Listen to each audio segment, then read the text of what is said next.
Hello, তো কয়েকটা কথা বলার জন্য ভিডিওটা বানাচ্ছি। সেটা হচ্ছে এই দুদিন ধরে দেখছি সমানে দেবলীনা নন্দীকে নিয়ে প্রচুর ধরনের পোস্ট হচ্ছে। ওর হসপিটালে বেডে শোয়া ছবি দিয়ে পোস্ট হচ্ছে, ওর গানের ছবি দিয়ে পোস্ট হচ্ছে, নানা রকম পোস্ট হচ্ছে।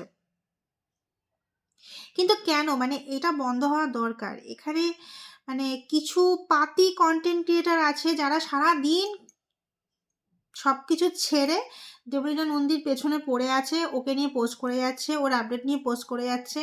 কালকে সায়ক একটা আপডেট দিয়েছে, সেই ভিডিওটাকে নিয়েও পোস্ট করছে আলাদা আলাদা করে লিখে লিখে বারবার ওই একই ভিডিও।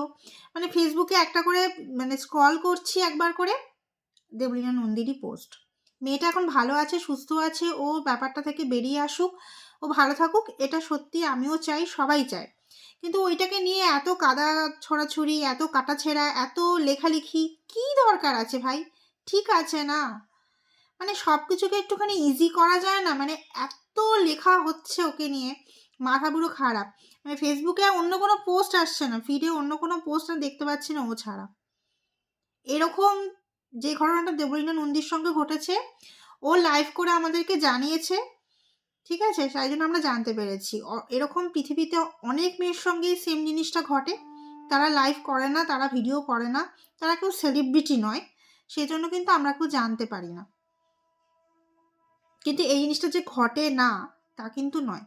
এটা 90% মেয়ের সঙ্গেই ঘটে থাকে। কাজেই এই জিনিসটা থেকে বেরোনো দরকার। তা নিয়ে এত পোস্ট, এত কিছু, হ্যাঁ, সবাই বিয়ের আগে ভাববেন, সবাই বিয়ের আগে ভাববেন। আরে ভাই, সবার সঙ্গে সেম জিনিস ঘটে না, ভাবার কিছু নেই এখানে।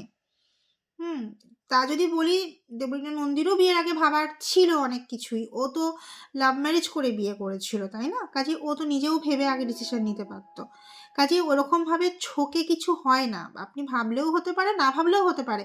বাট সেটাকে নিয়ে বেকার কন্টেন্ট বানিয়ে, যদি কিছু কন্টেন্ট বানানোর হয় তাহলে নিজের ক্রিয়েটিভিটি থেকে কন্টেন্ট বানান, নিজে কিছু করে দেখান।